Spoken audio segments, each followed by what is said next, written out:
Hari ini Gubernur Sumatera Selatan bersama pihak PSSI melakukan pengecekan kesiapan lapangan yang akan digunakan dalam perhelatan Piala Dunia Under-20 yang diprediksikan akan berlangsung pada 2021 mendatang.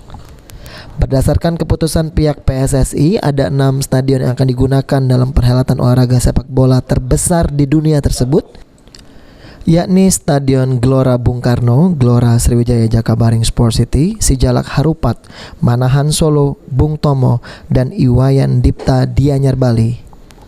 Gubernur Sumsel Herman Deru menyampaikan akan mempersiapkan keseluruhan, salah satunya penyiapan pendanaan, dan untuk pendanaan perbaikan jika diperlukan akan menggunakan dana APBD. Jakabaring Indah terpilih menjadi tuan rumah U20, apa persiapan yang dilakukan pemerintah Provinsi Sumatera Selatan, Pak?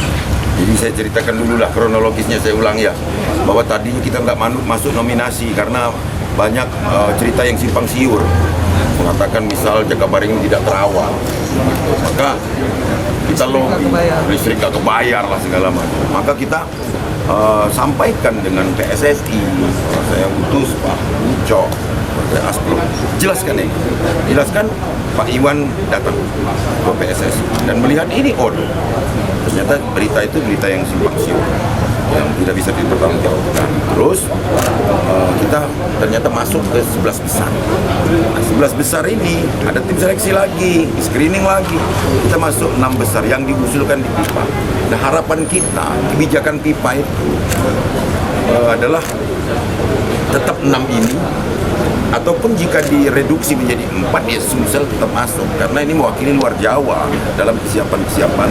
Kita selalu berbenah, kecuali kita memelihara, kita akan upgrade juga, akan kita siapkan semua kelengkapannya. Ada APBD yang kita siapkan provinsi dan kota, juga kita harapkan APBN intervensi ke sini. Ade Sunandar, PAL TV.